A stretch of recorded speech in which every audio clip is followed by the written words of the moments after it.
छत्तीसगढ़ में बीजेपी के विधानसभा चुनावों के लिए घोषणा पत्र जारी हुआ है। केंद्रीय गृह मंत्री अमित शाह ने घोषणा पत्र यानी संकल्प पत्र का लोकार्पण करते हुए कहा कि अगले 5 साल में छत्तीसगढ़ को पूर्ण विकसित करेंगे। बीजेपी ने हर विवाहित महिला को हर साल 12,000 रुपए दिए जाने का ऐलान किया। साथ ही 18 लाख पीएम आवास योजना का घर देने का वादा भी किया। बीजेपी ने दिल्ली के एनसीआर की तर्ज पर रायपुर, दुर्ग और भिलाई को मिलाकर एचसीआर बनाने की बात कही। बीजेपी ने गरीब लोगों को रामलला के दर्शन के लिए रामलला दर्शन योजना का भी ऐलान किया।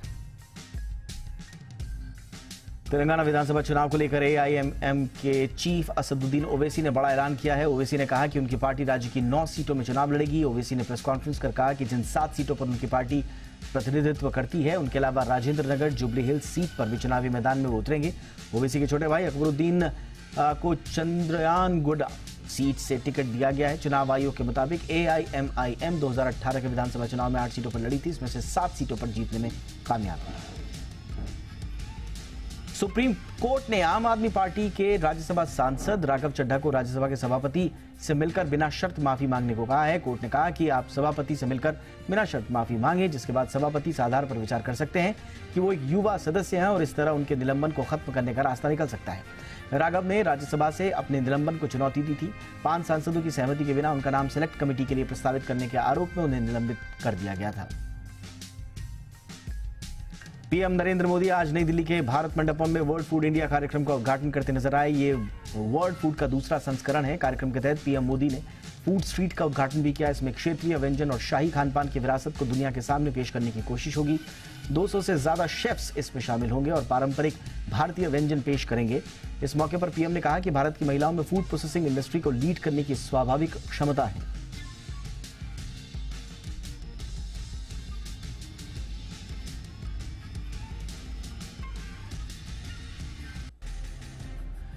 जुलाई सितंबर तिमाही के दौरान टाइटन के अनुमान से अच्छे नतीजे आए हैं। दूसरी तिमाही में कंपनी का मुनाफा सालाना आधार पर 857 करोड़ रुपए से बढ़कर 940 करोड़ रुपए रहा, जबकि जी बिजनेस ने 815 करोड़ रुपए के मुनाफे का अनुमान दिया था। सालाना आधार पर कंपनी की आय 8,730 करोड़ रुपए से बढ़कर 11,660 करोड़ रुपए रही। जी बिजनेस ने 10,476 करोड़ रुपए के आय का अनुमान दिया था। मार्जिन भी जी बिजनेस के अनुमान 11.3% के मुकाबले 11.62% रहे। कंपनी की वॉच सेगमेंट से आय 31% बढ़कर 1,090 करोड़ रुपए रही।